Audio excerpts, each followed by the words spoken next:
Aí pessoal, beleza? Hoje a gente está aqui na usina da cerveja. O Papo de Viajante hoje vai ser aqui tomando uma boa cervejinha e conversando um pouquinho sobre assuntos de viagem mais uma vez. E o tema de hoje vai ser surpresas negativas em viagem, né? Você tem algumas surpresas assim? Algum lugar que você foi, que você achou que ia ser uma coisa, chegou lá, era outra coisa?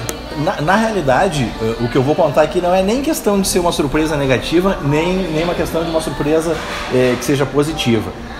Na realidade, é como a gente concebe, né, a atração turística e como de fato ela é. Eu queria contar hoje rapidamente uma história do que me aconteceu lá no Museu do Louvre. Obviamente, né, que para todo turista iniciante, aquele cara que vai a primeira vez para o Louvre, o que ele quer ver? Quer ver a Mona Lisa. Tá? Então, na primeira vez que eu fui no Louvre e fui ver a Mona Lisa, eu cheguei lá e aí eu vi aquela turma enorme de gente passando, uns correndo e tal, aquela coisa toda. E aí quando eu cheguei tinha uma excursão, devia ter mais ou menos uns 150 japoneses, todos eles parados na frente da Mona Lisa. E aí por uma sorte dessas assim, um minuto depois que eu tava ali, toda aquela turma saiu de 150 japoneses e eu tive assim, né, o prazer de poder estar por volta aí de uns 5 ou 6 segundos, um pouquinho mais talvez, fiquei sozinho de frente pro quadro da Mona Lisa. E daí a gente consegue ver, né? A gente tem uma ideia que o troço é gigantesco, que é grandão pra caramba e tal, e depois a gente vê que ele nem é tão grande assim de tamanho, né? Com certeza é uma obra de grande significância, mas de tamanho ele é pequeno, né? E já a segunda vez que eu fui, igualmente, né? Aí já não deu para dar essa sorte tão grande, a gente teve que se contentar em ficar ali com 200 pessoas, né? Então, na realidade, não é uma surpresa, mas sim é um fato, né? A gente às vezes pensa que o atrativo chega lá, tá vaziozão, e a gente vê na realidade é uma coisa bem diferente, tá bem mais cheio, e que a gente tem que lutar por espaço. Qual que é o tamanho da Mona Lisa lá? É a bosta, dessa maneira. Ela assim. É pequenininha, cara, não é uma obra... Não, ela deve ser um quadro de mais ou menos, deve ter 1 metro de altura, 1 metro mais ou menos, por uns 80 centímetros, por volta disso. Vê lá, acha uma merda e vai embora. E aquela vez que a gente foi no Peru, né, que você lembra, né? Sim, na verdade isso não foi exatamente uma surpresa, né? Eu mais ou menos sabia disso, porque assim, se você for pesquisar e pesquisar sobre como que foi encontrada a cidade de Machu Picchu pelo primeiro explorador estrangeiro que encontrou ela, você vai ver que tinha bem menos coisas do que tem lá hoje. Isso significa o quê? Significa que, e eu li essa estimativa em algum lugar, não me lembro onde, que cerca de 20% do que tem lá em Machu Picchu hoje é original mesmo, que é o que sobrou em pé, digamos, da cidade. Os outros 80% é restauração. É coisas que posteriormente, por motivos turísticos, ou seja lá quais forem, resolveram erguer de volta. Que não foram os incas que deixaram assim, foi alguém na idade moderna que resolveu ir lá e colocar de volta no lugar. E isso é bem fácil de você ver lá. Se você for lá para Machu Picchu, se você já foi ou se um dia pretender ir, que eu recomendo que vá, porque o lugar é lindo, você vai ver que nas construções lá tem paredes e tem ali construções em que o tijolo, em que as pedras, na verdade, são grandes e são bem encaixadinhas. Aquilo é trabalho inca, aquilo é trabalho original. Agora você vê que normalmente nas camadas superiores das construções a pedra é mais irregular, é uma pedra colocada que não foi cortadinha para encaixar certinho, que ela foi meio amontoada ali, que o encaixe não é perfeito. Aquilo é restauração moderna. Então às vezes você vai olhando e acha, não, aquilo ali é o que sobrou de todo. Não. O que restou intacto é 20%. O resto tudo é reconstrução. Isso na verdade não é só lá, né? Isso é uma coisa bastante recorrente. Se você tiver a oportunidade de ir nas reduções jesuíticas de San Inácio na Argentina, é assim lá também. Inclusive lá um dos guias fala isso, que era uma época em que se via a arqueologia de uma outra forma, que o pessoal estava mais preocupado em fazer uma imagem para turista ver do que exatamente fazer um trabalho arqueológico um pouco mais preocupado com investigar os costumes ou de preservação de alguma coisa assim.